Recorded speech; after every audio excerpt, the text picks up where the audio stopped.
Our topic is how the Indo-Pacific relates to European security, and this session is going to be moderated by someone whose work I read regularly in the Washington Post. You may know him too, David Ignatius, associate editor and columnist at the Washington Post. I welcome you to the stage.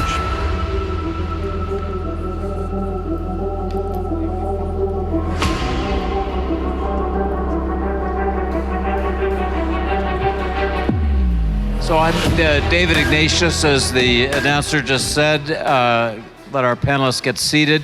We're going to be talking today about how the Indo-Pacific looks at Europe, yes, but we're going to focus, as we have in every aspect of this conference, on the war in Ukraine, this momentous event, and how the Indo-Pacific region is looking at the war in Ukraine, how the war affects security decisions, economic decisions facing the Indo-Pacific region. So let me introduce our panel. Seated closest to me is Masami Oka, who is Vice Minister of Defense for International Affairs in Japan. Next to him is Nils Schmid, who is a member of the Bundestag in Germany and is spokesperson for the SPD group. Next is Min-Hua Chiang, who is a research fellow in Asian Studies for the Heritage Foundation's Center on Taiwan, is herself from Taiwan. And finally, Tobias Ellwood, who's a British Member of Parliament and chair of the House of Commons Defense Select Committee. And I should just say that he, unfortunately, to catch a plane back to Britain, where there are a few party issues going on, is going to have to leave our session a bit early. So if you see him get up, it's not because he's furious at anything that anybody has said. So let me begin our discussion by asking you what to me is the baseline question when I think about the Indo-Pacific region's response to Ukraine, and that is, where do the two key powers, the largest countries and economies, China and India, stand? At the summit meeting that took place a month or so ago in Tashkent, it appeared that the Indian Prime Minister and the Chinese President had indicated some distance from Russian President Vladimir Putin. I'd be interested in whether each of you thinks that's so and how you'd assess their positions. And let me start with Tobias at the far end. Well, thank you very much indeed, and I apologize that I do need to slide away. I'm delighted to be on this panel and with so much expertise, and I'm pleased we're covering this because so much focus, understandably, has been on Ukraine, but what's happening here is being watched very, very carefully indeed. And the bigger picture that I believe we need to step back and see is perhaps the demise of the international rules-based order and how that's being taken advantage of by authoritarian states, possibly working in unison or collaboration together. You might recall the Beijing Olympics, when the one main visitor to watch that was President Putin himself. And he didn't go there to talk about ice hockey. He clearly, in my view, went there to discuss whether this is the moment that that baton of international leadership be handed from a Western nation or Western nations to other nations outside of the Western Hemisphere.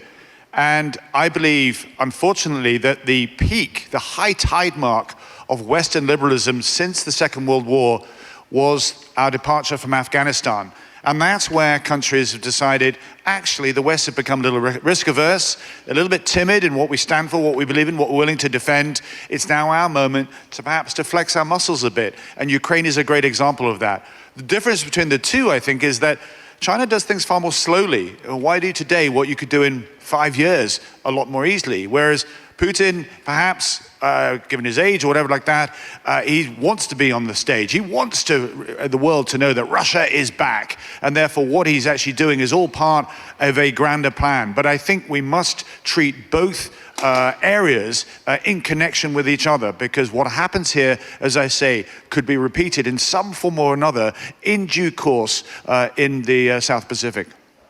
Min-Hua, what do you think? And in particular, because you're a specialist in economics, what do you see in terms of Chinese and Indian willingness to support the sanctions regime that the United States and Europe have announced? As far as I understand, I think China's support to Russia can be observed from two ways. One is the energy. China continued to import energy from Russia.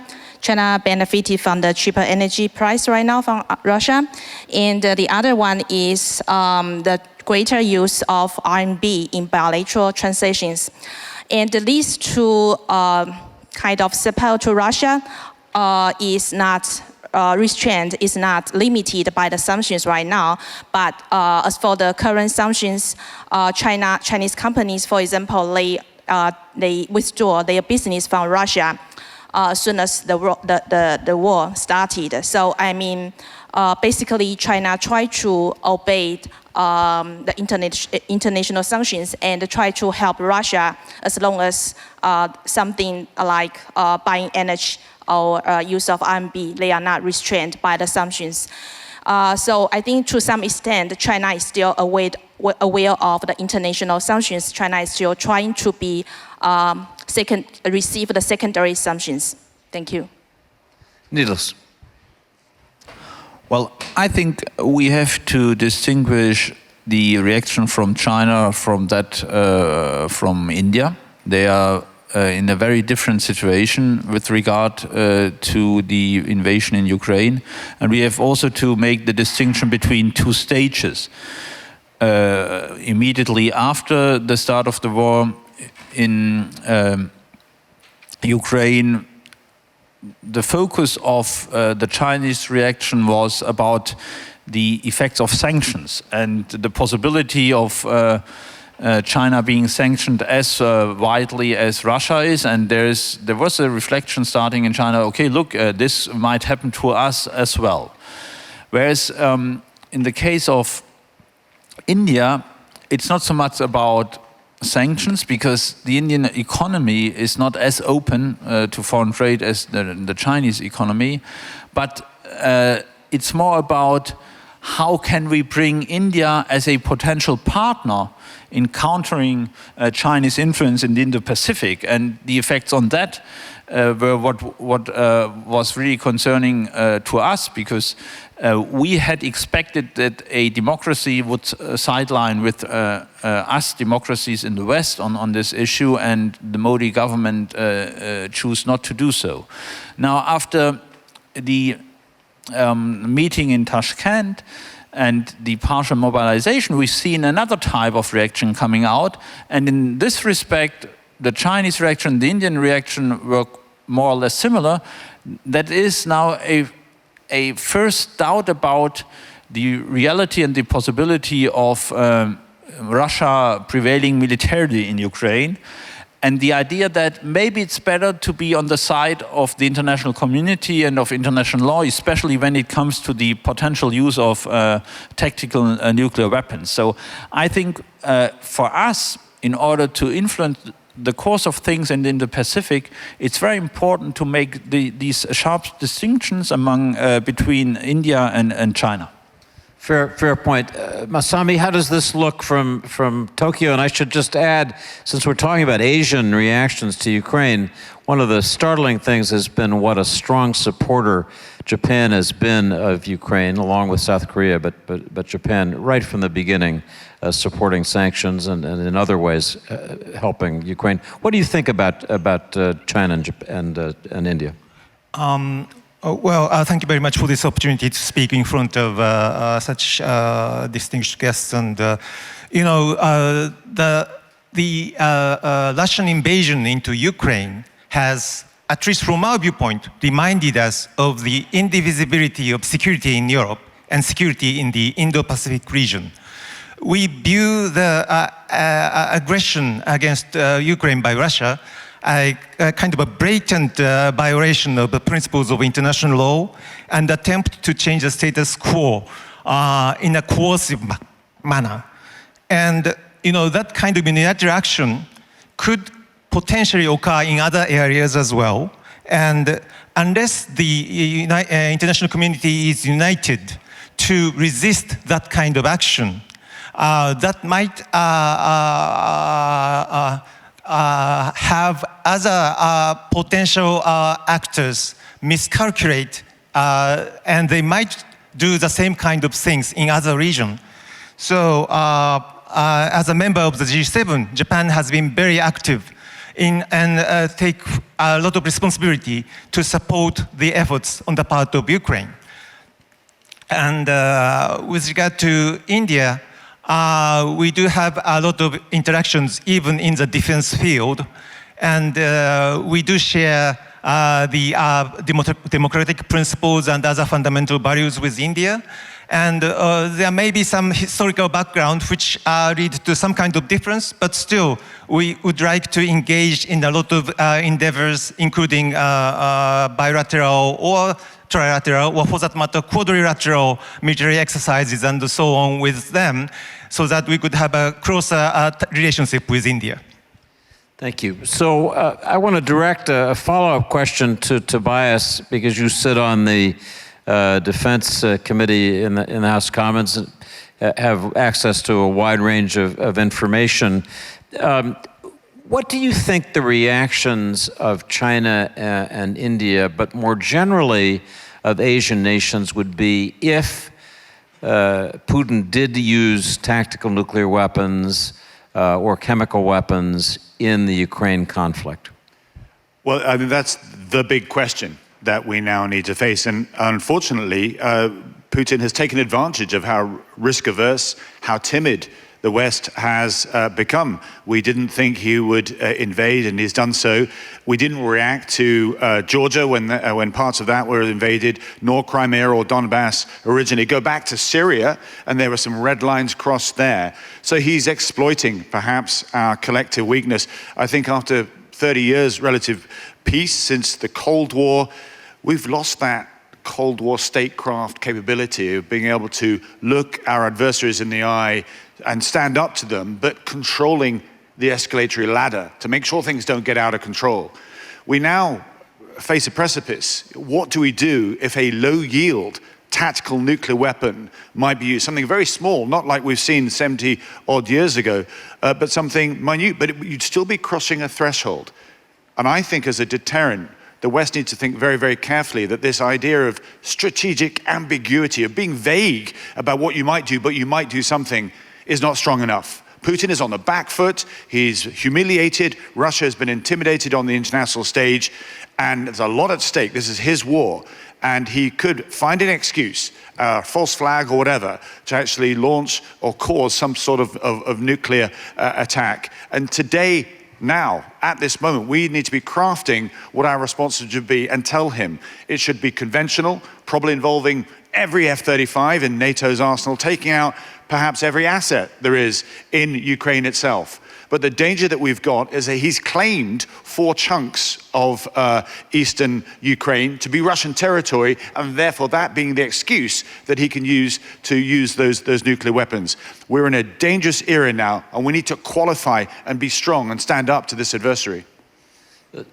Just getting to the specific question that I asked, I'm interested in whether you or anyone else on the panel think that the Chinese reaction, which has been muted, to put it mildly, would change if Russia crossed that nuclear threshold and took this war into a different stage. That, again, I think is something that Russia will factor in. But what unites Russia and China together is seeing a weak United States and a weak international rules-based order. Because when you talk about openness, transparency, and democracy, that challenges the elitism in Beijing and in Moscow. It would challenge the very existence or continuity of President Xi or President Putin.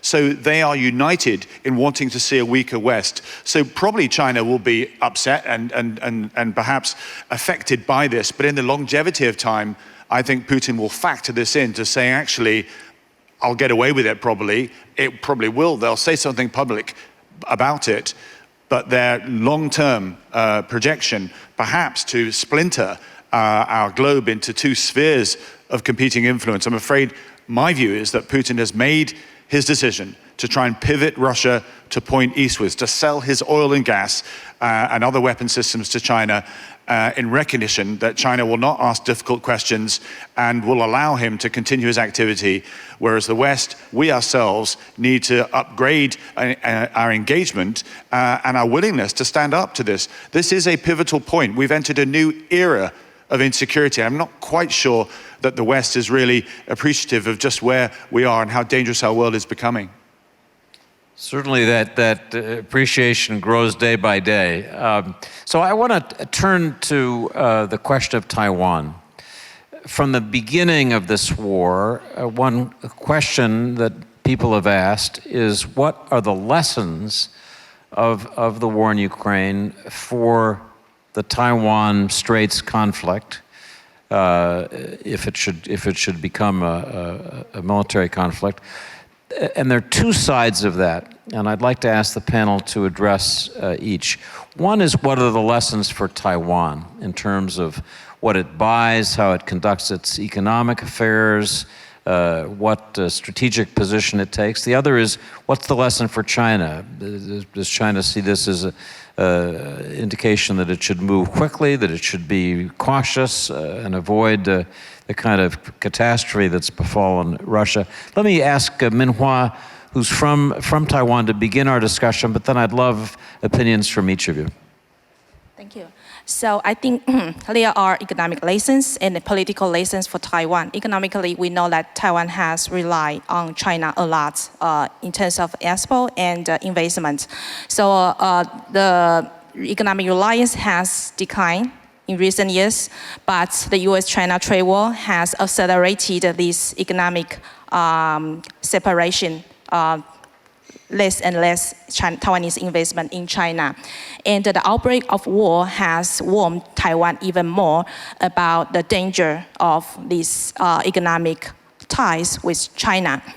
Another lesson for Taiwan is that we see that in the beginning of the war, Ukraine fought by itself in the first few days, few months before a country received the support from the European countries, from the United States. So an important lesson for Taiwan is that we must be able to sustain the war in the beginning, at least a few weeks.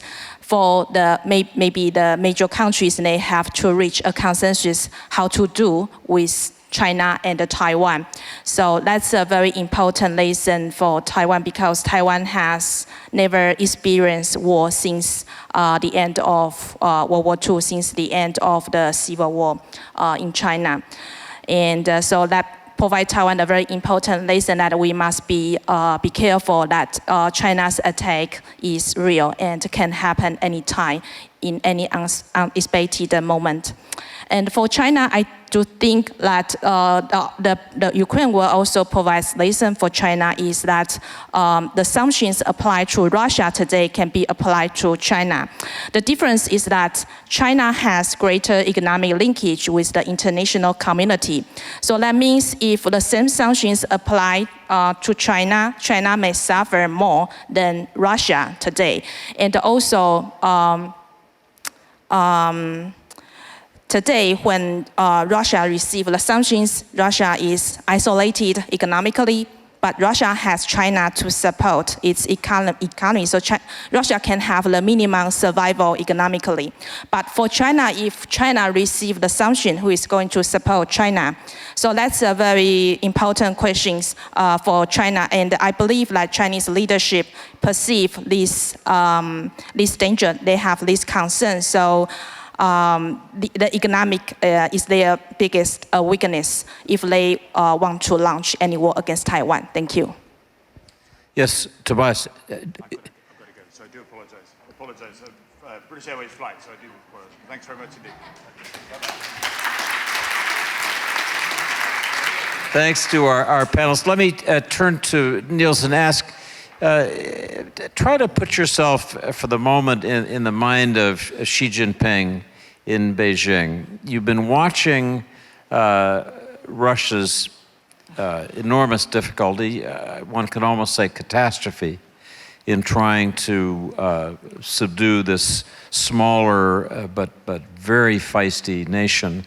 What's the lesson for Xi? Is it that he should get even stronger armaments, a bigger army preparing to invade, or that he should think about a way to win Taiwan without war? Well, I guess in his place, I would be more on the cautious side of the matter, since Taiwan over the last decades has got many things right. So they've built up a position as an indispensable provider of high-tech goods, semiconductors and other materials. They have built up very strong state institutions, and they have a very well-equipped modern army at their disposal. So the odds are even more turned against any aggressor than in the case of Ukraine, which had not built up this kind of capacities. And then looking at the aims set by himself and by the Communist Party for the development of the country, I would argue that it's high risk for China to get involved in a full-fledged war in the Indo-Pacific with regard to the objective of becoming a major economic power, superpower, because distortion of value chains and of the international economy as a result of a war in Taiwan would be even more disastrous than in the case of Ukraine. And then there's one last point, because we talked about sanctions. In 2014, Japan and South Korea did not join the chorus of sanctions against Russia in the aftermath of the annexation of Crimea. This case they did, and this showed to China how strong the possible reaction of the West could be. And this is also a sort of bet by Japan and South Korea in case of an invasion of Taiwan or aggression in the Indo-Pacific, that Europeans would also join in. And once Japan and South Korea would have elaborated a sanctions regime, they could rightfully expect from us in Europe that we would do the same, that we would follow suit as they did after the attack at the end of February. So, Masami, the Japanese government, certainly under Prime Minister Abe and now under Prime Minister Kishida, has had a tough-minded view, as near as I can see, about China. Not a lot of illusions about Beijing and its military strength.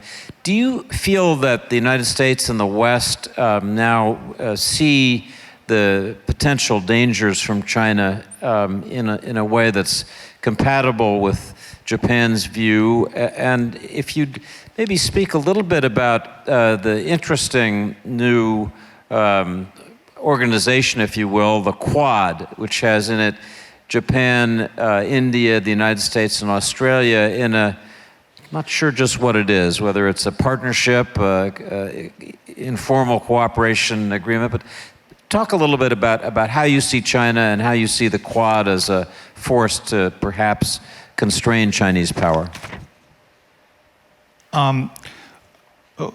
From my point of view, what China has been doing, for example, in South China Sea as well as in East China Sea, they have been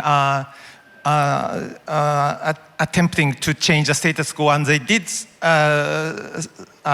a certain extent successful, for example, in South China Sea, and they are kind of increasing their military operational tempo in East China Sea and in our neighborhood. So we have a certain degree of concern about what they are doing, and our self-defense forces have engaged in a very close surveillance operations about what they are doing. So I'm not sure if it is true that the current administration is more tough-minded against China or not. We are certainly neighbors, and we do have a lot of contacts. And there may be some differences, but we have to say what we have to say, tell them. But at the same time, we have to manage our relationship with China, certainly. And speaking of Quad, I do not necessarily, I'm not necessarily so sure what characterization is the most appropriate thing. But, you know, the relationship among those 4 countries have been developed in such a way that we could contribute to the free and open Indo-Pacific. That would be very useful for the prosperity of relevant countries, for that matter, global communities. So in that, from that viewpoint, we have been engaged in a lot of things by those 4 countries. And, you know,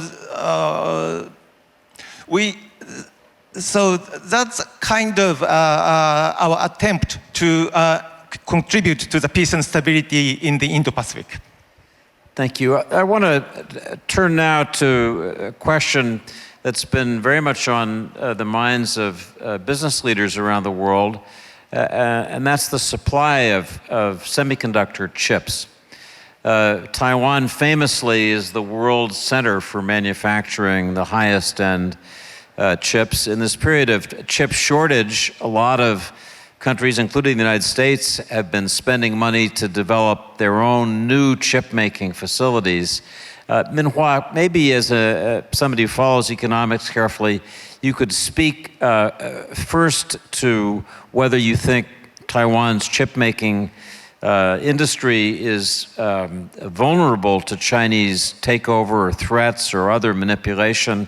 And second, what Taiwan's reaction has been to the CHIPS Act in America, similar legislation in the EU to provide subsidies for domestic chip making in those countries. Yeah, I think this is a very important issue since the outbreak of the pandemic crisis. Because of the chip shortage, so people started to notice about Taiwan because Taiwan produced over 90% of the advanced chips. Over about 70% of the chips used in the smartphones today is actually produced by Taiwan's TSMC. So Taiwan plays a very important role in this semiconductor industry. These chips are widely used in almost all kinds of manufactured goods today. So China has the ambition to take over Taiwan, so that poses the danger, the vulnerability of this supply chain network. If China has become an important player in this supply chain network, then we will have to ask China's permission before we can buy all these chips and produce the goods we need today.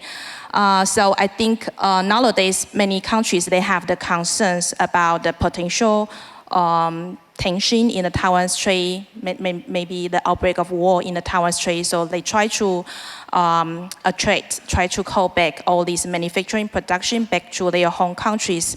But the thing is, from the business perspective, this may not be very cost effective. This is not the, over the past few decades, we follow the so-called globalization, global division of labor based on each country's comparative advantage. So nowadays we have national security, national interest concerns. So these concerns outpass the cost considerations. So first of all, if you call back all this manufacturing production, those countries, they will face very important question, that is the higher cost to produce the same chips in your own country. And also, if we are not sure if the supply chain network disrupted during the pandemic crisis between countries, but there could be also disruption of supply chain network in the domestic production line as well. So this is it is still a question under debate. And I think over the past few decades, the global division of labor we constructed is based on the greater trade and the investment liberalization. This is like every country agreed to do so. There is a global consensus, formal or informal. This is like a global trend. Today, if we want to reverse this global trend, I think we need to have also a global consensus. How should we do to best secure our national interest, each country's national security?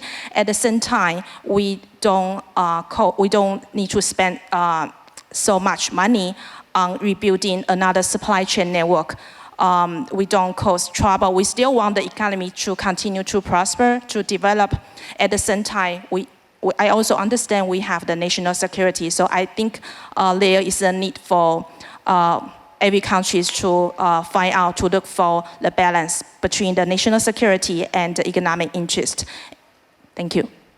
So we're getting down to just 10 minutes or so left. I'm going to turn to the audience for your questions in a minute. Not quite yet, but I'm glad that people are thinking of them. I have one more question that I want to ask to Nils Schmid. So there has been a question in the United States for many years whether U.S. and European interests differ when it comes to China. There's been an argument, say a fear among many, that Europeans see their economic interests, their trade interests with China as being so important that they would be reluctant to engage in the kind of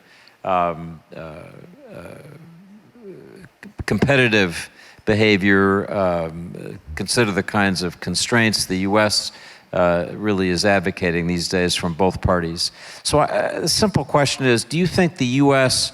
and Germany specifically are aligned today and have a similar view of China and the potential threat that China poses? Certainly, Germany has been a latecomer in the China debate, and it took some time for German policymakers to understand the comprehensiveness of the China challenge. But I think since Biden took over, alignment has taken place. There's no talk of decoupling in Washington any longer. And there's a convergence of views on China now on both sides of the Atlantic. So what I call the Holy Trinity is now the guiding principle. So you have systemic rivalry, competition, and cooperation. And within this Holy Trinity, the China strategy in Europe and in America is spelled out. It takes for us more time to disentangle from the Chinese market, that's for sure. But on the other side, there are also huge opportunities for cooperation because, after all, the European single market is the most attractive market in the world. The EU is a regulatory superpower, so when we start investment screening, when we start public procurement limitations, when we start maybe outbound investment controls, when we start anti-coercion instruments, so this really makes a difference. So I think this all pleads for much closer cooperation between the US and Germany and Europe on this account. Yeah. Thank you. So let me now turn to the audience, the gentleman in the first row. If you'd identify yourself, and then if you have a particular person you'd like to direct the question to, please state that. Jacek Kaczewski, I'd like to ask a question to Minister Oka regarding relations with North Korea. As I understand, your Prime Minister has declared that he's willing to meet Mr. Kim without any preconditions, and that also he's willing to settle with South Korea some outstanding historical matters that they are. He's open to discussion on settling all those matters. So could you comment on that?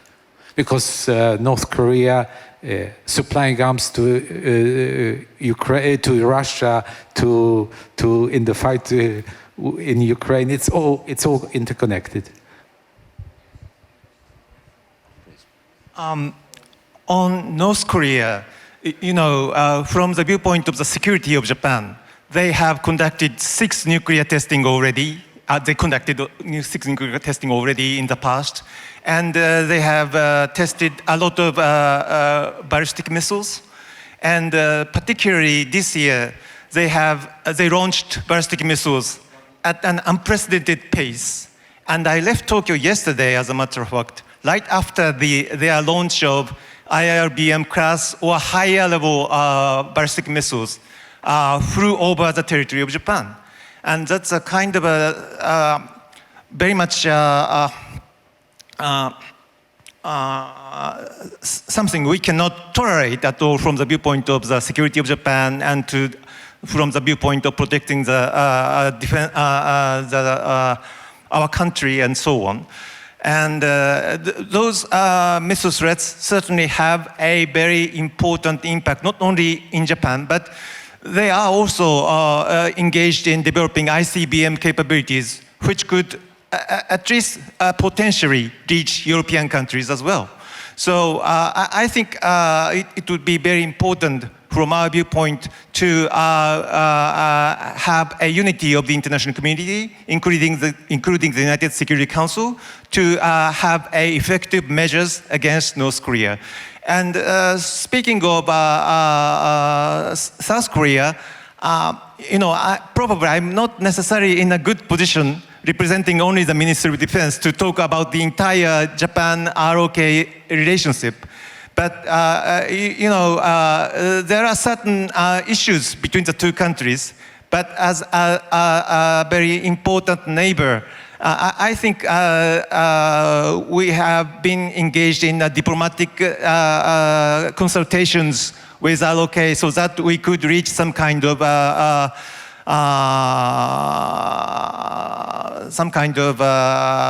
good understanding between the two sides, I believe. Let me just to clarify, I wasn't sure whether your Prime Minister is prepared for open-ended discussions with Kim or not.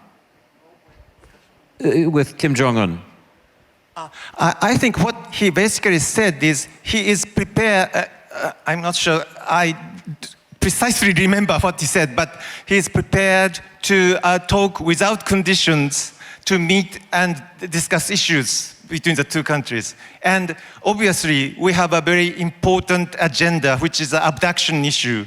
And that is a very important issue for our government and for our country as a whole. So that's something what our Prime Minister may have mentioned. Thank you. Yes, in the second row, please. Thank you, sir.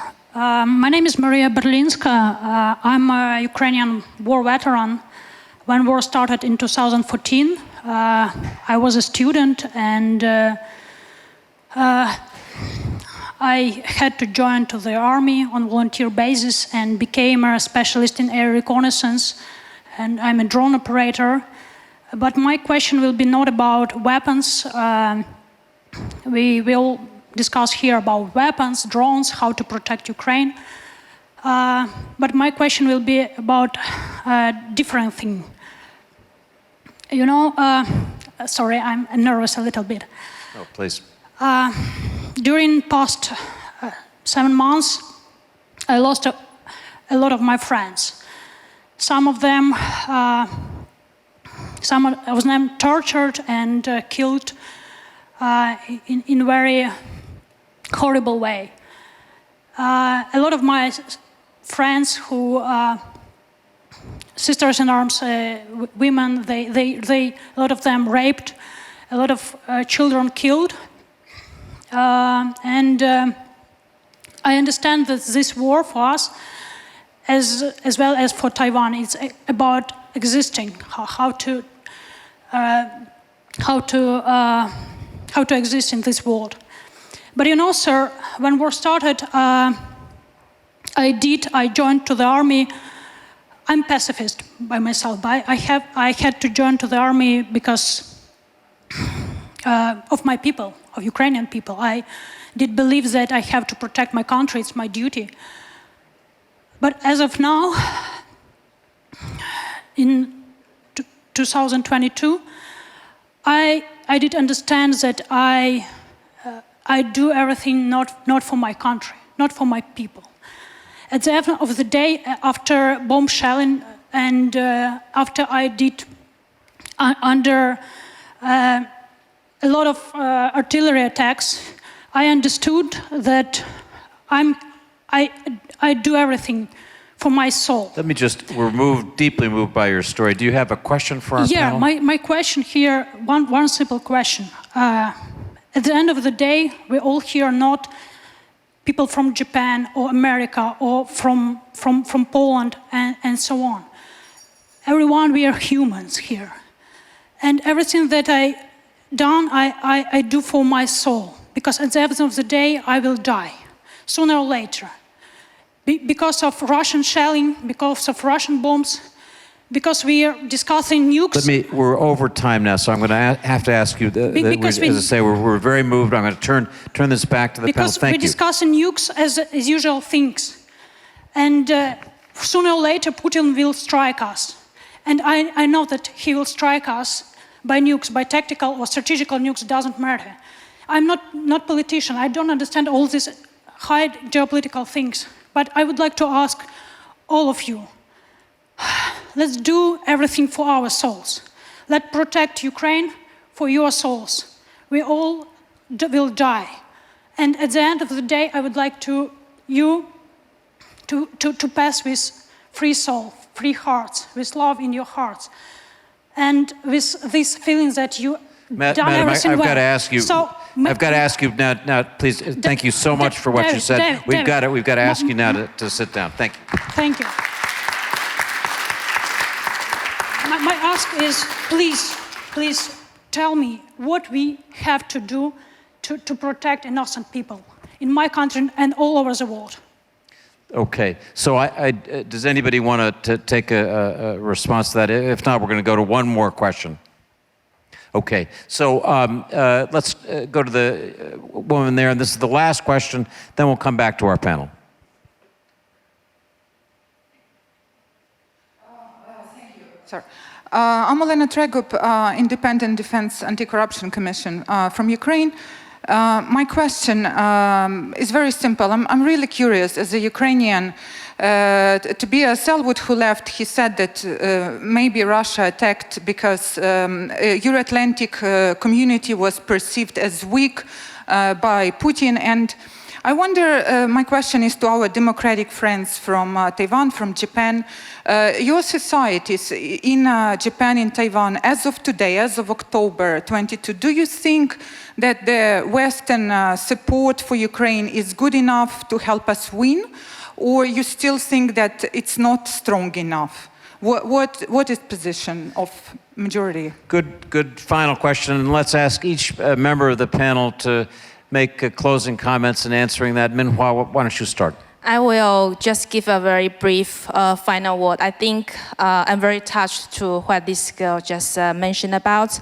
I think international solidarity is very important to support Ukraine, to support the weak countries like Ukraine and Taiwan. Taiwan nowadays is a peaceful place, but who knows what will happen in the future. So by showing the support to Ukraine, it is also a way to deter China from their military ambition toward Taiwan. Thank you. Nils, closing thought? Well, first of all, let me stress that Ukraine, as you mentioned, is not only fighting for its national sovereignty, it's a fight for humanity. And that's why we all side with Ukraine. And that's why the durability of our support, military, economic, diplomatic for Ukraine is of utmost importance. And in democratic societies, in order to maintain this level of support, we of course need support from our own people. And that's why with the rising energy prices, it's so important that in Europe, governments offer subsidies, help for households and for companies in order to preserve employment and a decent standard of living. And so there's a domestic foreign policy nexus in our own countries as well. But we are ready to invest lots of money to maintain this level of support in order to preserve lives in Ukraine, that's for sure. Yes, Mr. Oka. as I said at the outset, we cannot tolerate such blatant act of aggression against Ukraine, disregarding the principles of international law. So we have been strongly support the Ukraine. And as far as Ministry of Defense is concerned, we have provided certain types of equipment to Ukraine. But we will continue to consult closely with the international community. There are various forums where we are discussing how we can support Ukraine. And we would like to continue our support to the best of our ability. So let me bring this to a close. I want to thank our panelists, including Mr. Ellwood, who I hope is on the way to the airport. And I also want to just close by thanking the member of our audience who reminded us of the intense human suffering that's a part of this story that we've been talking about these 2 days, the cost of it for individuals.